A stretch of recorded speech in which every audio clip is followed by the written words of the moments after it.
அனைவருக்கும் இனிய காலை வணக்கம். இன்றைக்கி ஸ்பெஷல் என்னென்னு பார்த்தீங்கன்னா, நம்மளுடைய மட்டன் சிக்கன் மசாலா பொடி. எல்லோரும் ரொம்ப விரும்பி கேட்குற இந்த மட்டன் மசாலா பொடி வந்து பார்த்திங்கன்னா, நம்ம வந்து ஹோம்மேடாக வீட்டிலேயே தயார் பண்ணுறது. நான் வந்து இதில் வந்து பார்த்திங்கன்னா பட்டை, கிராம்பு, ஏலக்கான்னு சொல்லி கிட்டத்தட்ட ஒரு 18லேருந்து 20 பொருட்கள் வந்து நான் சேர்த்து இந்த மட்டன் சிக்கன் மசாலா பொடி வந்து ரெடி பண்ணுவேன்.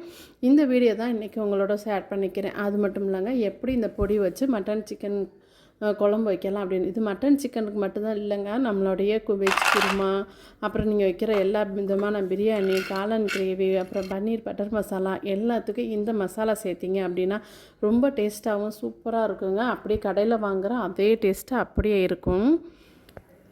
இப்போ பாருங்கள், நான் எல்லாமே எடுத்து வச்சுருக்கேன். நம்ம எடுத்து வச்சுருக்க எல்லா பொருளும் பார்த்திங்கன்னா, மல்லி வந்து மெயினாக வந்து ஒரு 2 கிலோ மல்லி எடுத்திருக்கேன். 2 கிலோ மல்லிக்கு வந்து பார்த்திங்கன்னா 1/2 கிலோ வந்து மிளகாய் வத்தல் எடுத்திருக்கேன். ஒரு 1/4 கிலோ காஷ்மீர் மிளகாய் எடுத்திருக்கேன்.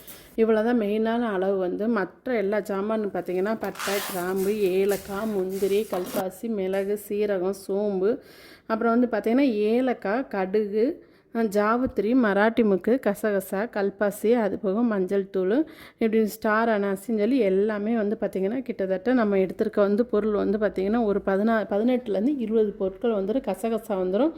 அது போக அரிசி, கொஞ்சம் வெள்ளைச்சோளம், இது எல்லாமே சேர்த்து வறுக்கணும்.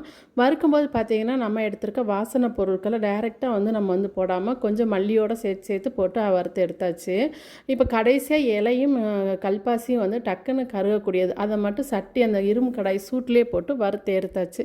இப்போ பாருங்கள், நம்ம வந்து நல்லா சுட சுட வறுத்து ரெடி பண்ணி எடுத்து வச்சுட்டேன். கடைசியாக வந்து பார்த்திங்கன்னா நான் வந்து ஏன் மிளகாய் கடைசியாக வறுக்கிறோம் அப்படின்னா, முதைய வறுத்துட்டு அப்படி சொன்னால் பார்த்திங்கன்னா நெடி அடிச்சிடும். அதனால் கடைசியாக மிளகாய் எடுத்தால் போதும். மிளகாய் வறுத்துட்டு இன்றைக்கி என்ன லஞ்ச் அப்படின்னு பார்த்திங்கன்னா வெஜிடபிள் பிரியாணி. நேற்று எங்கள் வீட்டுக்கார எல்லா காயும் வாங்கிட்டு வந்தாங்க. சரி, அதனால் நீ கையோட வெஜிடபிள் பிரியாணி வச்சு தூக்கி வச்சுட்டு இந்த மாதிரிக்க வேலைகள் செய்யும்போது நம்ம இந்த மாதிரிக்க சிம்பிளான சாப்பாடு தான் செய்ய முடியும். சரி, பார்த்திங்கன்னா அவங்களும் வந்துட்டாங்க. சரி போய் அரைச்சிட்டு வந்துடுவோம் அப்படின்ட்டு. சரி போய் அரைச்சா பார்த்திங்கன்னா ரைஸ் மில்லே கம்மன்னு மட்டன் வாசமாக சிக்கன் வாசமானு அவங்களே கேட்க ஆரம்பிச்சிட்டாங்க. இந்த பொடியை அரைக்கும்போது நான் என்ன செய்வேன்னா, தனியாக ஒரு 1/2 கிலோ மிளகா வத்தல் கொண்டுட்டு போயிடுவேங்க.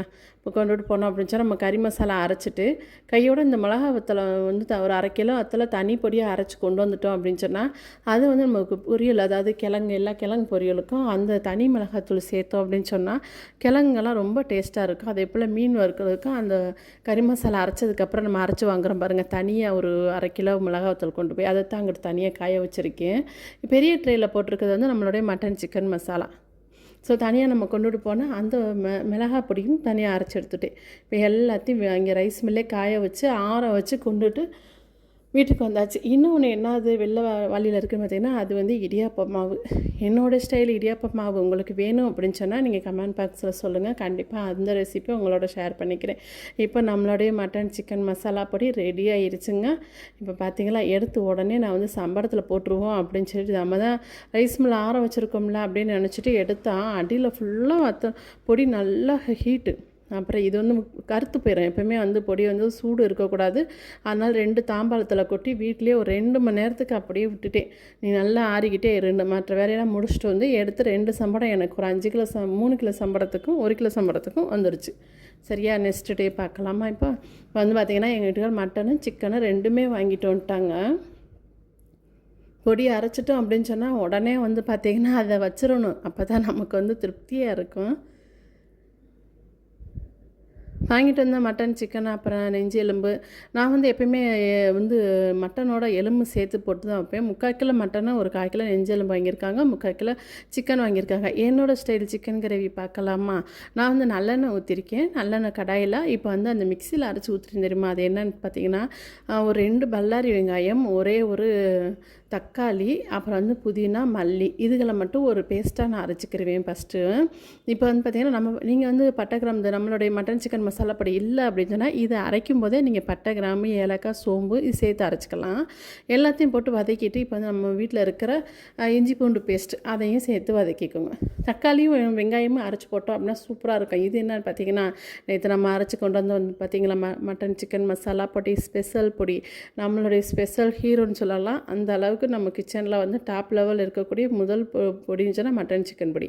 சிக்கனுக்கு வந்து தேவையான உப்பு சேர்த்துட்டு நம்மளுடைய கரம் மசாலா பொடி சொல்லலாம், மட்டன் சிக்கன் பொடி, பிரியாணி மசாலா எதுனாலும் சொல்லிக்கலாம். இதுக்கு பேர் இது வந்து செம்ம டேஸ்ட்டாக இருக்கும். ஸோ இதில் வந்து நான் 3/4 கிலோவுக்கு 2 டேபிள் ஸ்பூன் சேர்க்குறேன். நல்லா பெருசாகவே 2 டேபிள் ஸ்பூன் சேர்த்துட்டு இதோட ஒரே 1 டேபிள் ஸ்பூன் வந்து நம்ம அரைச்சி கொண்டு வந்து பாருங்கள் தனி மிளகாத்தூள், அது 1 ஸ்பூன் சேர்த்துக்கலாம். சேர்த்துட்டு அப்படியே நீங்கள் இதுக்கு தேவையான அளவு மிக்சியில் தண்ணி மட்டும் மிக்சி கழுவுன தண்ணியும் அம்மியில் அரைச்சிங்கன்னா அம்மியில் அரைச்ச தண்ணியும் ஊற்றி நீங்கள் வந்து சிக்கனை வந்து நல்லா பெரட்டுங்க. அடுப்பை ஃபுல்லாக வச்சு நல்லா அந்த நம்மளுடைய மசாலாவும் உப்பு பிடிக்கிற அளவுக்கு நல்லா பெரட்டி விடுங்க. பெரட்டிட்டு சிக்கனுக்கு தேவையான அளவு தண்ணி ஊற்றி நல்லா கொதிக்க விட்டுருங்க. இப்போ சிக்கனை நம்ம வந்து அந்த அடுப்புக்கு மாற்றிடலாமா? ஏன்னா இது வந்து நமக்கு வந்து பெரிய அடுப்பு, இதுதான் வந்து எனக்கு டக்குன்னு வேலை ஓடும். இப்போ வந்து மட்டன் தாளிக்க போகிறோம். மட்டன் குழம்புக்கு நான் சின்ன வெங்காயம் எடுத்திருக்கேன். இதுக்கு வந்து 2 கைப்பிடி சின்ன வெங்காயம் சேர்த்துக்கலாம். இப்போ நம்ம சிக்கனுக்கு அரைக்கும்போது கூட 1 கைப்பிடி சின்ன வெங்காயம் சேர்த்து அரைச்சிக்கலாம். இப்போ வெங்காயம், புதினா, தக்காளி, கருவேப்பிலை எல்லாம் சேர்த்து வெங்காயத்தோடு வதக்கியாச்சு. வதக்கிட்டு இருக்கும்போதே நம்மளோட இஞ்சி பூண்டு பேஸ்ட், இதே என்னுடைய ஸ்டைல் மட்டன் குழம்பு. ட்ரை பண்ணி பாருங்களேன், ஒரு நாளைக்கு செமையாக இருக்கும். நான் வந்து மட்டனை வந்து உப்பும் மஞ்சத்தூளும் போட்டு வேக வச்சுருக்கேன், அதையும் சேர்த்துக்கலாம். இப்போ நம்ம அரைச்சி கொண்டுட்டு வந்தால் மட்டன் சிக்கன் மசாலா பொடி சேர்த்து அதோட நம்ம வீட்டு குழம்பு பொடி இதுக்கு சேர்க்குறேன் 2 டேபிள் ஸ்பூன். வந்து நமக்கு வந்து 1 கிலோ மட்டன் வருது அப்படின்னு சொல்லும்போது அதுக்கு தக்கன காரமும் இது நம்ம இப்போ அரைச்சிருக்க பொடி வந்து காரம் இதமாக இருக்கும். பட் கொஞ்சம் குழம்பு பொடி நான் சேர்த்துக்கிருவேன். தனி மிளகாய் பொடி சேர்த்துக்கலாம். நல்லா சுருக்குன்னு காரம் வேணும் அப்படின்றவங்க வந்து கொஞ்சம் தனி பொடி சேர்த்துக்கலாம். குழம்பு பொடி சேர்த்தோம் அப்படின்னா மட்டன் குழம்புக்கு சூப்பராக இருக்கும். இப்போ நம்மளோடைய சிக்கன் ரெடி ஆயிடுச்சு. ஃபைனலாக பார்த்தீங்கன்னா ஒரு 1/2 டேபிள் ஸ்பூன் வந்து பார்த்திங்கன்னா மிளகுத்தூள் மிளகுத்தூள் சேர்த்துட்டோம் அப்படின்னு சொன்னால் அந்த சிக்கன் வந்து நமக்கு நல்ல ஜீரண சக்தி கிடைக்கும். எப்போயுமே வந்து நம்ம வந்து சிக்கன் செய்யும்போது மிளகு சேர்த்துக்கிறது வந்து ரொம்ப டேஸ்ட்டுங்க.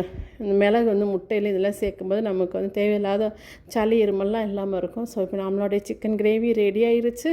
அதோட மட்டன் குழம்பு மட்டும் இல்லைங்க, நம்ம ஃபுல் சாப்பாடு ரெடி பண்ணியாச்சு. இன்றைக்கி சாதம் வந்து சீரக சம்பா அரிசியில் தான் நான் வந்து சாதம் வச்சுருக்கேன். எல்லாம் முடித்து சாப்பிட்டுட்டு எடுத்து எல்லாத்தையும் கிளியர் பண்ணியாச்சுங்க.